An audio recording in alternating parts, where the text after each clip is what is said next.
तुम्ही ऐकत आहात लोकांचे काही भयानक किस्से. आता हे तुम्हीच ठरवायचं आहे की ही एक भुताटकी होती की केवळ एक त्यांचा भास. तो एक भास होता. अनुभव पहिला. घाट रस्त्यावरील भूत. मला काही कामानिमित्त तातडीने गावी जावं लागणार होतं. त्यामुळे मी माझ्या मित्राला सांगून त्याची गाडी घेऊन संध्याकाळीच गावच्या दिशेने निघालो.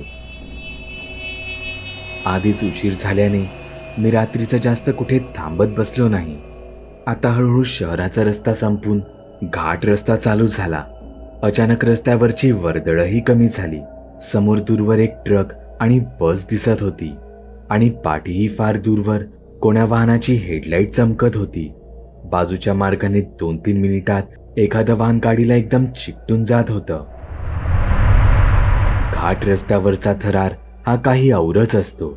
कितीही मुरलेला ड्रायव्हर असला तरी त्याला अशा घाट रस्त्यांची थोडीफार भीतीही वाटतच असते. त्यात मला काही असा लांबच्या पल्ल्याचा स्वतः ड्राईव्ह करून जाण्याचा अनुभव कधीच नव्हता. म्हणून मी आपल्या रस्त्यावरील वेगाची मर्यादा पाळूनच गाडी चालवत होतो.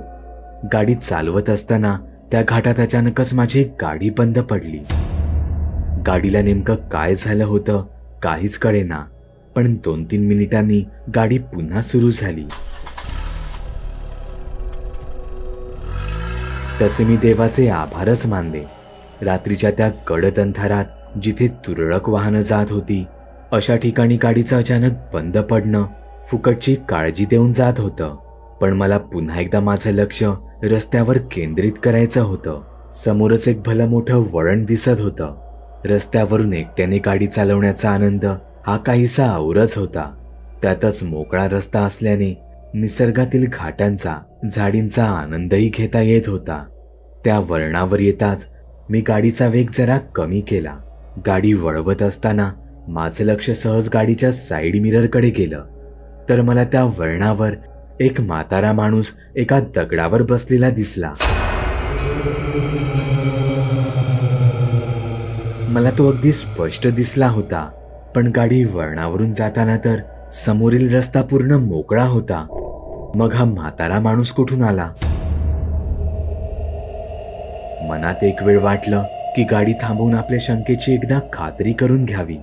पण मला माझ्या आजीने सांगितलेली गोष्ट आठवली. रात्रीच्या वेळी अनोळखी जागी अनोळख्या ठिकाणी कधीही थांबू नये. आपल्याला झालेले भास ही आपल्यासाठीची एक चेतावणी समजावी आणि तिथून शक्य तितक्या लवकर निघून जावं. मी सुद्धा मग तेच केलं. देवाचं नाव घेतलं आणि गाडी शक्य होईल तशी वेगात घेऊन गेलो. अनुभव दुसरा. हॉटेल. हा किस्सा माझ्या लहानपणीचा आहे. तेव्हा एकदा आम्ही प्रायव्हेट बसने गावी जायला निघालो होतो. ट्रेनचा प्रवास स्वस्त जरी असला तरी तिथून गावच्या घरापर्यंतचा प्रवास हा फार खर्चिक असायचा. त्याऐवजी प्रायव्हेट बस ही थेट आमच्या गावच्या वाडीजवळून जायची. म्हणजे बसमधून उतरलो की थेट वाडीत पाय ठेवायचो. असेच आम्ही एकदा प्रायव्हेट बसने गावच्या दिशेने निघालो होतो. पाऊस बराच पडत असल्याने बसचं टाइम टेबल फार बदलून गेलं होतं. त्यातच खिडकीतून आत येणाऱ्या पावसाच्या पाण्याने एक वेगळाच त्रास दिला होता. एरवी खिडकीत बसायला भांडणारी आम्ही भावंडे आता मात्र खिडकीपासून लांब पळत होतो. रात्री फार उशिरा आमची बस एका हॉटेलजवळ थांबली. सुदैवाने तोपर्यंत पाऊस कमी झाला होता. ड्रायव्हरने बस 20 मिनिटासाठी थांबणार असं ओरडून सांगितलं आणि आम्ही बसमधून खाली उतरलो. त्याने बस कोणत्या जुन्या हॉटेलासमोर थांबवली होती काय माहीत, कारण तिथे आमची एकच बस दिसत होती. बाकी कुठलीच वाहनं तिथे नव्हती. आम्ही आधी हातपाय धुवायला आणि फ्रेश व्हायला वॉशरूम जवळ गेलो. मी आणि माझा मोठा भाऊ आम्ही एकत्रच होतो.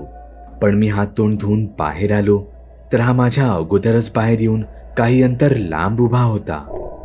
वॉशरूमच्या पाठचा संपूर्ण परिसर हा गडद अंधाराचा होता. माझा मोठा भाऊ हॉटेलाच्या दिशेने जायचं सोडून त्या अंधाऱ्या दिशेकडे जाऊ लागला. मी त्याला हाक मारली पण तो चालतच राहिला. म्हणून मग मी सुद्धा त्याच्या पाठून गेलो. तिथे जात असताना आता मात्र मला त्या जागेची भीती वाटू लागली. ती एकदम पडीक जागा होती आणि काही अंतरावर एक दरी होती. मला तर काहीच कळेना माझा भाऊ नेमका जातोय तरी कुठे. तिथून एकट्याने मागे फिरायला मलाही हिम्मत होत नव्हती. चालताना आमच्या दोघांमध्ये जवळपास 15-20 फुटांचं अंतर होतं असेल. आम्हाला समोर अंधारातून कोणाच्या तरी बोलण्याचा हाकेचा आवाज ऐकू आला. तो आवाज कानांवर पडताच काही कळायच्या आतच माझा भाऊ अचानक धावत सुटला आणि त्याने उंचावरून खाली उडी घेतली.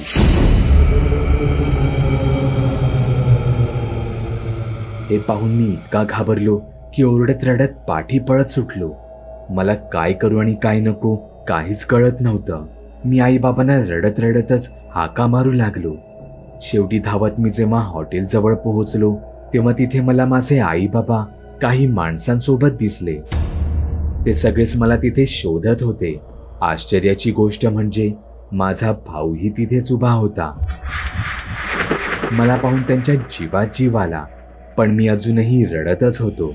सगळे माझ्याकडे येऊन मला मी का रडत आहे हे विचारू लागले. तेव्हा मी घडला सगळा प्रकार त्यांना सांगितला. माझ्या सांगण्यावरून काही माणसं तिथे कोणी मुलगा आहे का ते शोधूनही आली, पण कोणालाच तिथे काहीच दिसलं नाही. मी लहान होतो, त्यामुळे मला एकतर भास झाला होता किंवा एखादा मुलगा खरोखरच तिथे चोरी वगैरे करायच्या उद्देशाने आला असावा, असा लोकांनी समज करून घेतला. अनुभव तिसरा. हा अनुभव माझ्या एका मैत्रिणीने मला सांगितला होता. त्यांच्या इमारतीमध्ये एक मनोरुग्ण मुलगा राहायचा. तो वेड्यासारखं काहीही बरळायचा. काही लोक म्हणायचे की त्याला खरंच वेड लागलं आहे, तर काही लोक म्हणायचे की त्याला भूत, आत्मा अशा शक्ती दिसायच्या आणि त्यांच्याशीच तो बोलत असायचा. माझ्या मैत्रिणीचे वडील बरेच महिने झाले एका दुर्धर अशा आजाराने ग्रासले होते. ते 15 दिवस हॉस्पिटलमध्येच ऍडमिट होते. माझी मैत्रीण घरी एकटीच होती, बाकी सगळे हॉस्पिटलमध्ये होते. तेवढ्यातच तो मुलगा त्याच्या घरातून बाहेर पळत आला. त्याच्या घरचे त्याला अडवायचा प्रयत्न करत होते, पण त्यांच्याने तो आवरला जात नव्हता. त्याने माझ्या मैत्रिणीच्या दारावर जोरजोरात थापा मारायला सुरुवात केली. तिच्या दाराला एक्स्ट्रा सेफ्टी डोअर होता. तिने आतला लाकडी दरवाजा उघडला तेव्हा तो मुलगा रागारागात बोलू लागला, तू इथे काय करते आहेस? बाबाकडे जा. तो चालला आता कायमचा. हे ऐकून माझी मैत्रीण तिथेच ढसाढसा रडू लागली. त्या मुलाच्या घरचे तर त्याला मारत ओरडत घरी घेऊन गेले. माझी मैत्रीण सांगते, तो मुलगा तिथून जाऊन 5-1 मिनिटही झाली नसतील, तोच तिच्या भावाचा तिला फोन आला. तिच्या वडिलांनी हॉस्पिटलमध्ये त्यांचा जीव सोडला होता. तो वेडसर मुलगा आता या जगात नाही, पण माझी मैत्रीण सांगते की तिथले लोक असंच समजतात की तो मुलगा वेडाच नव्हता.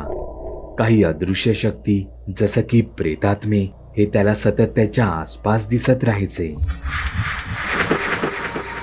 आणि तो त्यामुळे तसा वागायचा. तो एक भास होता.